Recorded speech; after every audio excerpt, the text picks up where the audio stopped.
Hello, readers. It's time for my last wrap-up for 2018.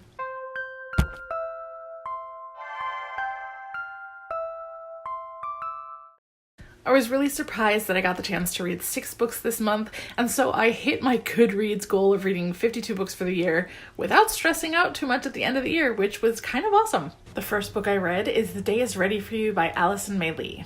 I had the pleasure of chatting with Allison 2 years in a row by attending BookNet Fest, and this last year she was actually a panelist, and so I decided to pick up her book. This book is full of poetry, which her Instagram is also dedicated to, so if that's the kind of thing that you're into, you should go follow her on Instagram. I don't read poetry all that often, and I can't say that it's something I'm very critical of. I either like it or I don't. It's kind of that simple. If the poem touches me, then I'll keep it in mind. I did like this book. I gave it 3 stars. I would probably pick up other books by her. I did tab some of the poems that I liked, and I figured I'd share one of the shorter ones with you. So this one is called Poetry. You can write the words, but this unfolding, this becoming, does not always mean that there will be poetry.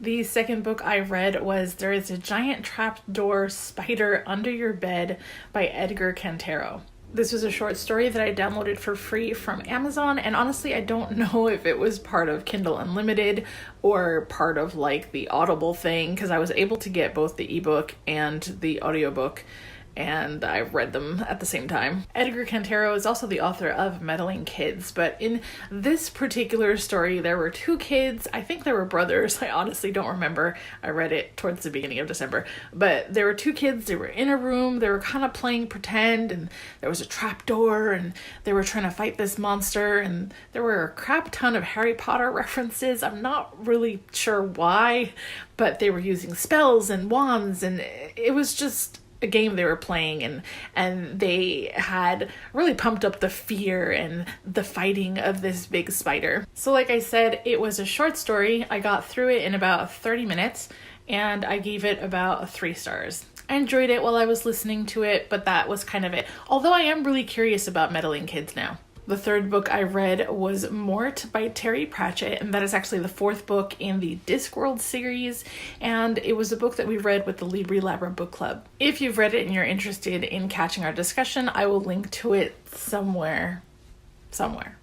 Mort is the main character. He ends up becoming Death's apprentice, and that allows Death to kind of take a break from his normal job. Death ends up being able to ponder life in ways he hadn't before, and Mort ends up experiencing a lot of things that he wouldn't have being a human. It was funny, and I did laugh out loud quite a few times, although I wouldn't say it's necessarily my type of humor. But my husband really enjoyed it, and we listened to it as an audiobook, which we purchased from Audible. I also gave it 3 out of 5 stars, and I do believe that I will pick up other books in the Discworld series. I know my husband's really interested in reading more of them, so we'll likely read more of them together. The 4th book I read is Frankenstein by Mary Shelley, and it was the first time I was reading Frankenstein, and the biggest reason I decided to pick it up was because I recently purchased The Dark Descent of Elizabeth Frankenstein, and I wanted to make sure that I had that foundational knowledge of what Frankenstein was actually about. And so I was surprised. I did want to have my own copy of the book, so I purchased this really nice one from Barnes & Noble. I think I paid about $10 for it. But then I also went ahead and purchased the audiobook from Amazon.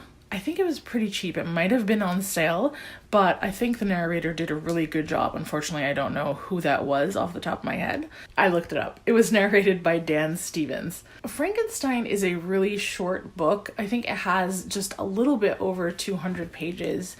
It was written by Mary Shelley when she was really young, so I think it's really easy to be impressed with that accomplishment and her writing at such a young age. I think she was around 19 when she wrote it. But despite being such a short book, I felt like it took me forever to finish. The audiobook was 8.5 hours, and that just seems like a really long time for 200 pages.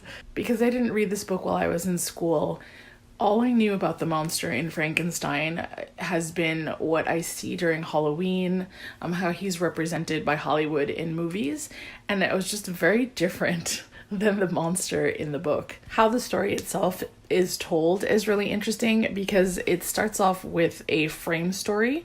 Robert Walton is like on a ship and he's writing to his sister and he's telling her about, you know, what it's like being on the ship and how at some point they stop somewhere and they pick up a whole bunch of people, and he's describing the people, and amongst those people was Frankenstein. So he becomes friends with Frankenstein, and then they get close and they start talking, and Frankenstein tells him about his experience creating the monster and what happened and his guilt and his regret and all these things that happened. I think what really caught me off guard the most was that because of what I've seen in movies and stuff, I always assumed that the monster was not very intelligent, that it was almost like had the mind of a toddler. So it had feelings and emotions and thoughts and stuff, but they weren't well developed or mature. However, the monster in this book is eloquent as fuck. Anyway, I'm not really a fan of classics because I don't feel like reading for pleasure should be that difficult. Like, it hurts. It hurts the way it's written, how much I have to think about what's being said. But I did get through it. I did enjoy it. I gave it 3 stars. Let's move on. I'm not sure what number we're up to at this point. I think it's 5. So the next book I read was What If It's Us by Becky Albertalli and Adam Silvera. I have read one Becky Albertalli book. I haven't read anything by Adam Silvera, although I do own a lot of his books. I have met him in person. He is super fucking cool. I was looking forward to this book and I didn't love it. I originally got it as an e-arc from Edelweiss, and I ended up finding it really easy to put down. Like, when I first downloaded it, I read it and I thought the whole thing with synchronicity and the universe and stuff like that, I thought that was really cool, but I put it down and then I kind of forgot about it. So I ended up having to listen to it via Scribd later on. Is it Scribd or is it Scribd? I don't know.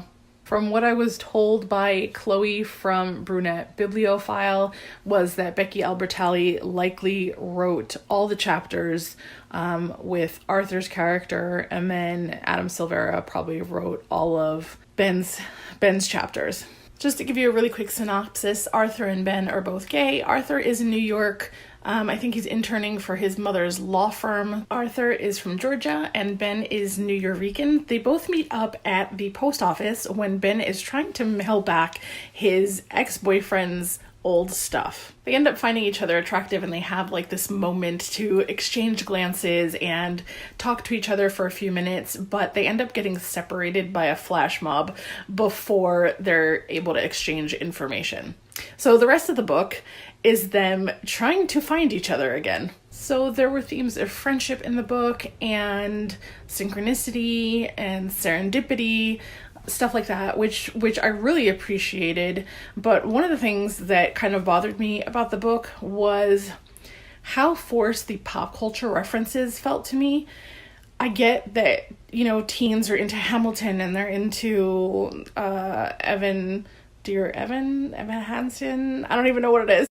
Like, it really seemed like they were trying to throw every single reference. There was Harry Potter, there was Hamilton, there was The Sims, there was Smash Brothers, there was it was just everything all at you at once. And it felt like there was more pop culture references than there was actual story. Like, it felt like filler just to take up space.